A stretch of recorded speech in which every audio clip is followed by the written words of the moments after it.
कि औलाद जो खराब होती है ना, बच्चे जो खराब होते हैं, वो सब नाल वड्डी वजह की वो मैं दसन लगा इस्लाम की दसदा। इस्लाम हर पहलू ते दर्स दिता है।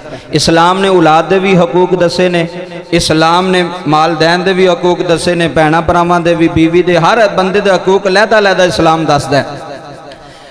कि शरीयत की कहती, इस्लाम की कहता है। हदीस मुबारक सुनो, नबी पाक ने फरमाया कि तुसी अपने बच्चियां नूं इज्जत दिओ। अपने बच्चियां नूं की करो। साढ़े पता की होंदा है, जो वेखे ना 5-7 मेहमान आए ने ते माँ उठी उन्हें खिच के चपेड़ मारी बच्चे नूं, खिच के चपेड़ मारी बेटी नूं। जे प्यो उठे उन्हें 2-4 गालां कढ़ दित्तियां, उन्होंने नहीं वेख्या मेहमान आए ने। यह जिहड़ी चीज़ ना, हरकत, ये बच्चे दे दिल विच नफरत पैदा कर दी जे वालदैन दे बारे। कदी भी रिश्तेदारां दे विच, कदी भी यारां विच, कदी भी दोस्तां विच अपने बच्चियां नूं, अपने बेटे नूं, बेटी नूं जलील ना करो। उन्होंने थप्पड़ ना मारो, उन्होंने गालां ना कढ़ो। एवं कई बंदियां दी आदत होंदी, जदों कोई मेहमान आए ना, वो तेरी ऐसी दी तैसी, इधर आए इंज दाबे पे मारे। वो बच्चा जिहड़ा हुंदा ना बड़ा हसास हुंदा है, उहदी भी इज्जत नफ्स होंदी। वो जो वेंदा कि मेरा प्यो हर वेले मैनूं गालां कढ़दा रहिंदा। कई बंदियां दी होंदी है ना नेचर इंज दी, वो जदों घर जाना उदों ही गालां कढ़नियां, बच्चियां नूं गालां, बेटियां नूं गालां, बीवी नूं गालां, माँ प्यो नूं गालां। वो फिर बच्चे दे दिल विच नफरत पैदा होंदी है। अगर तुसी अपनी औलाद नूं नशे कोलों बचाना चाहते हो, अपनी औलाद नूं जुए कोलों बचाना चाहते हो, अपनी औलाद नूं बेहयाई कोलों बचाना चाहते हो, तो फिर सियाणे लोग फरमाते हैं कि तुसी अपनी औलाद दे यार बन जाओ। की बन जाओ? की बन जाओ? यार बन जाओ, दोस्त बन जाओ। कि वो मसला किसी बाहर किसी यार नूं ना दसे, कोई परेशानी होवे तो अपने बाप नूं दसे।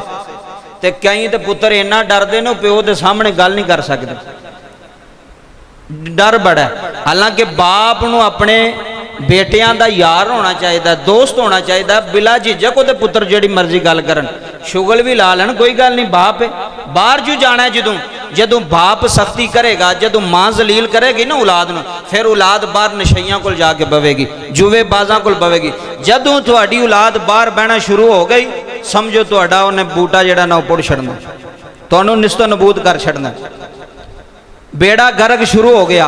बाप नूं चाहिए कि अपने पुत्रां नाल फ्रैंकली रवे, यार बन के रवे। पुत्र मेरे नाल गल करनी, तू जिहड़ी करनी, तैनूं कोई परेशानी कोई चीज़ चाहिए आ, मैं तेरा बाप हाँ, धीए मैं तेरा बाप हाँ, मेरे नाल गल कर लै, अपनी अम्मी नाल गल कर लै, तेरी अम्मी तेरी सहेली है, तेरी दोस्त है, उहदे नाल गल कर, बाहर जाके किसी नाल गल ना कर। इधर वेखो, ये नबी पाक ने तरीका दसिया।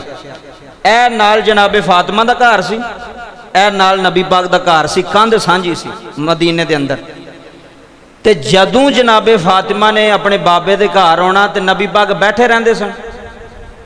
गल समझो ना, एनू समझो। तकरीर ये नहीं कि सिर्फ सुनी तो जुम्मा हो गया तो चलो जी घर टुर गए, नहीं, गल नू समझीदा। जदों मुस्तफा दी बेटी मेरे नबी दी जनाबे फातिमा आईयां ने, नबी पाक लेटे ने, नबी पाक बैठे ने, नबी पाक उठ के खड़े हो गए ने। सिर्फ उठ के खड़े नहीं होए, हजूर जाके अपनी बेटी का हाथ फड़िया, हाथ फड़ के चुमिया, मत्थे ते बोसा दिता है। केड़ा प्यो वे जिहड़ा इंज करदा? दसो ना मैनू।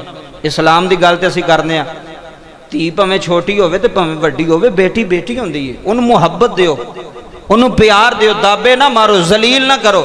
औलाद नूं जदों तुसीं रिश्तेदारां विच जलील करोगे, लोगों के सामने जलील करोगे, वो तुहाडा कदी भी हमदर्द नहीं बनेगा, वो पुत्र तुहाडी कदी भी अदब नहीं करेगा। उन्होंने प्यार दिओ। रिश्तेदार आए होण ते ज्यादा तकरीम, पुत्र इधर आके बैठ, मेरे को आके बैठ, उन्होंने पता होवे मेरा अब्बा वेखो मैनूं किन्नी इज्जत दिंदा है। तो जे वो 2-4 यार बैठक में आ जाए, तो प्यो बाहरों आवे तो यारां नूं भी गालां ते पुत्र नूं भी गालां, वो आंदा चंगा तेरा अब्बा वे।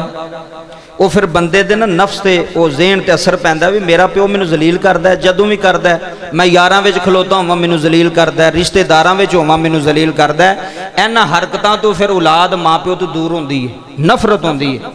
तुहाडा पुत्र है, तुहाडी बेटी है, उहदे नाल इन्ने क मुहब्बत नाल रवो कि कोई गल बाहर कड्ढण ही ना, जिहड़ी गल होवे तुहाडे नाल शेयर करन, तुहाडे नाल गल करन।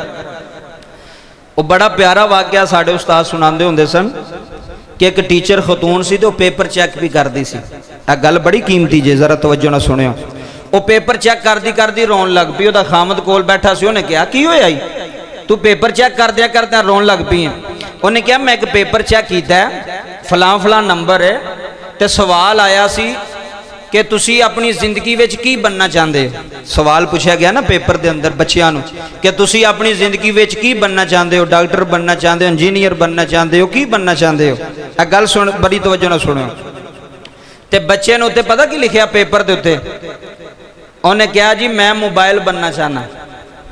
की बनना चाहना? मोबाइल। की बनना चाहना?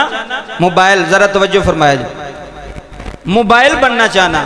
तो वजह भी उन्हें थले लिखी, उन्हें कहा जदों मैं स्कूलों घर जाना ना तो मेरी माँ के हाथ विच भी मोबाइल होंदा ते मेरे अब्बे के हाथ विच भी मोबाइल होंदा। हुण यह निज़ाम चल गया साढ़े घरां दे अंदर, तरबीयत खत्म हो गई।